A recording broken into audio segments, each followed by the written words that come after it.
Hasil Litbang Kompas elektabilitas Dedi Erwan mencapai 65%, disusul Saiful Ilham 9,0%, JJ Ronald 4,6% dan Acep Kitalis 4,1%. Meski ini baru hasil survei, namun pasti menjadi barometer paslon yang berlaga kali ini. Apakah debat Pilgub Jabar kali ini hanya seremonial semata? Saya akan sapa Kunto Adi Wibowo, pengamat politik Universitas Padjadjaran, Jawa Barat. Selamat sore Pak Kunto. Selamat sore Mas Yuda, Ya apa ini kabar? kabar baik Pak. Kita akan membahas tentang elektabilitas sebelum nanti akan debat pada malam hari ini Pak. Nah kalau bicara elektabilitas nih, tadi Litbang Kompas sudah memberikan data terakhir yang menunjukkan Dedi yang dominan menunjukkan pendekatan budaya itu sepertinya berhasil nih Pak. Dalam memberikan angin segar dan juga dapatkan atensi publik Jawa Barat. Dengan elektabilitas yang cukup tinggi meninggalkan kandidat yang lain. Lalu bagaimana Anda melihat debat kali ini apakah bisa membantu kandidat lain juga untuk mendapatkan elektabilitas dan juga performa yang baik sehingga mendapatkan atensi publik, Pak? Iya Mas, kalau menurut saya debat kedua ini harusnya jadi peluang bagi pasangan nomor 1, 2, dan 3 untuk kemudian mengejar ketertinggalan elektabilitasnya. Apakah mungkin hanya debat saja bisa membalikkan situasi? Tentu tidak, tapi debat yang pertama kemarin mungkin karena ya waktu yang diberikan oleh KPU untuk masing-masing pasangan calon menjawab kan cuma 45 detik ya Mas ya. Itu secara psikologis pasti sudah mengganggu dan Deddy Mulyadi Erwan yang sudah unggul tentu lebih pede, lebih tenang, lebih mempersiapkan diri dengan lebih bagus gitu ya. Sementara yang lain tampak menggebu-gebu pengen mengejar tapi malah blunder kebanyakan. Ada yang blunder, ada yang kemudian tampil oke tapi kemudian kurang menggigit sebenarnya. Jadi di debat kedua saya sih berharap ada lebih koneksi emosional antara pasangan-pasangan calon ini dengan calon pemilihnya gitu Mas. Mhm.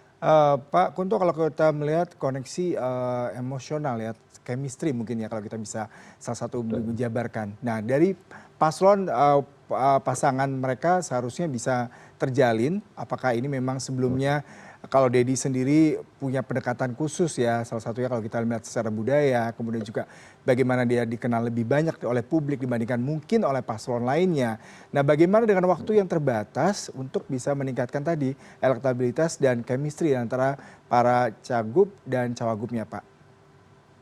Iya, Mas. Kalau menurut saya Pak Deddy Mulyadi memang diuntungkan karena dia mungkin persiapannya lebih lama itu pertama. Lalu kemudian Pak Deddy dan Kang Irwan itu bawa isu yang oke, isu tentang kesundaan gitu kan, isu tentang bagaimana kemarin di debat pun juga kelihatan bagaimana ya anak-anak kita itu sebenarnya pinter-pinter tinggal dikasih fasilitas. Jadi problemnya bukan merendahkan masyarakat, tapi justru memuji masyarakat dan itu koneksi emosional itu yang menurut saya penting gitu kan. Sementara paslon yang lain hanya mungkin karena ya tadi ya waktu ya lebih fokus pada program-program, tapi tidak berusaha membuat hubungan emosional gitu Mas. Hubungan yang mungkin mereka dapatkan ketika kunjungan langsung ke daerah atau pertemuan tatap muka atau bahkan belusukan dengan para konstituen di daerah-daerah di Jawa Barat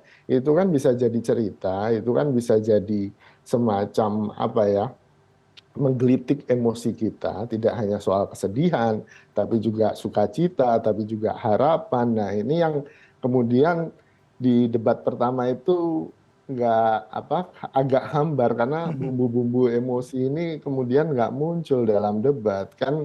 Dalam debat tidak hanya soal program ya Mas ya, tapi kan bagaimana akhirnya pemilih diyakinkan untuk memilih atau menimbang bahwa oh ya calon ini oke gitu kan.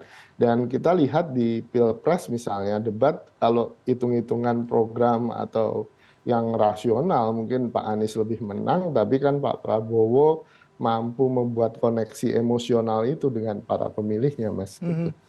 Sebenarnya koneksi emosional dengan pemilih dan konstituen pasti sudah dilakukan dengan belusukan juga ya Pak Kunto. Tapi mengapa Betul. hanya ada pasangan tertentu bisa mendapatkan bonded emosi sementara yang lain enggak? Ataukah memang kalau kita lihat yang satu ini mungkin Kang Deddy sudah pernah menjadi seorang pejabat daerah sehingga dia tahu nih bagaimana karakteristik warga Jabar dan pendekatannya seperti apa. Lalu bagaimana yang lain kalau Anda bisa evaluasi, Pak? Ya, Kang Deddy memang apa, dia sudah lebih lama, lalu kemudian dia konsisten, Mas.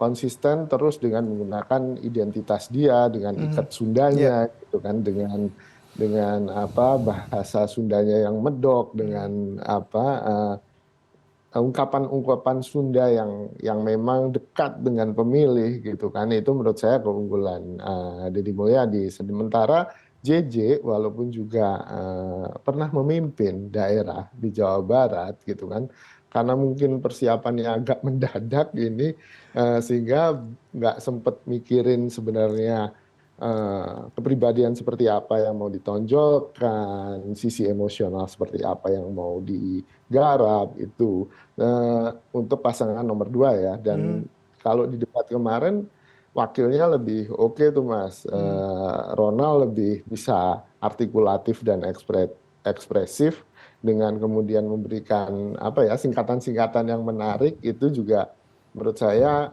nilai plus. Tapi sayangnya kan pertimbangan utama pemilih pasti ke calon gubernur ya, Ya. bukan calon wakil gubernur ya kan Mhm. itu. Pak Kunto, Sementara ya. baik silakan Pak lanjutkan Pak. Ya, Ahmad Saiku Ilham Habibie ini di debat kemarin agak kurang menggigit ya Mas ya. Dia pakai gimmick yang pesawat terbang, lalu kemudian ada beberapa gimmick lainnya, tapi justru sering blunder ketika menjawab pertanyaan atau bahkan ketika bertanya gitu kan, yang jadi meme di mana-mana. Mhm. Dan menurut saya persiapan debatnya kurang oke.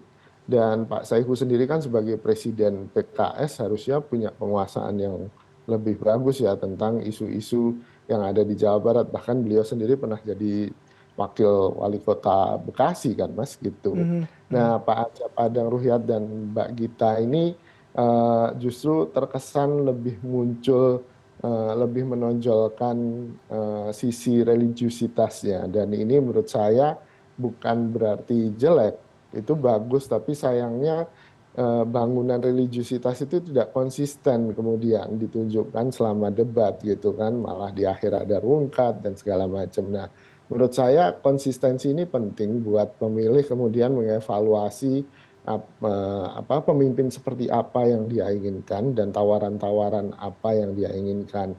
Satu lagi catatannya, kemarin tampaknya belum banyak terjadi perdebatan dalam artian satu sama lain tidak tampaknya satu calon mengabaikan pendapat atau jawaban yang lain dan lebih fokus pada pendapat mereka sendiri, dan itu yang harusnya tidak terjadi di debat. Apalagi kan Deddy Mulyadi ini udah sangat unggul, Mhm.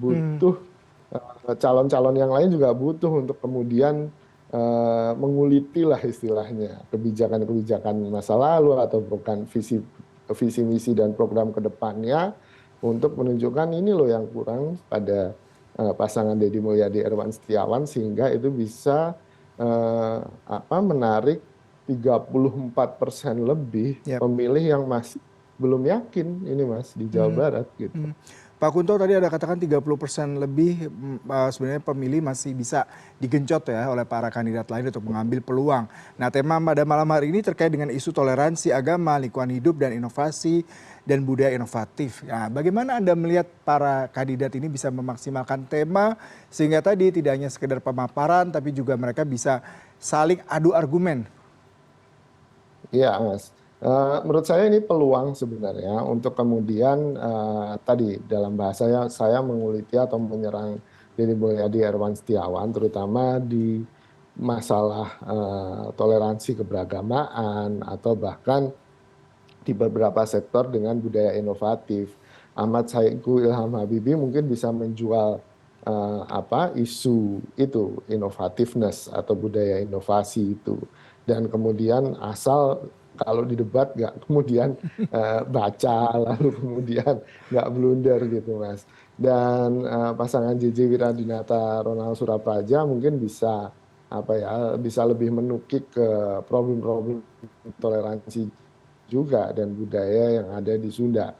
Apalagi kan kemarin tampaknya Ronald punya punya peluang untuk kemudian bisa mengimbangi bahasa-bahasa, istilah-istilah Kesundaan yang juga Mhm. dikeluarkan oleh Deddy Mulyadi. Jadi harus ada kompetitor di ceruk yang sama sehingga nggak jadi unggul satu-satunya gitu kan Mas. Mhm. Nah Pak Acep, Adang dan Gitalis mungkin juga bisa menggarap soal keagamaan dan ini yang perlu ditunjukkan bahwa saya konsisten di jalan ini gitu kan, istiqomah istilahnya kan, dan berharap mungkin ada pemilih yang juga melirik pada isu-isu keagamaan itu.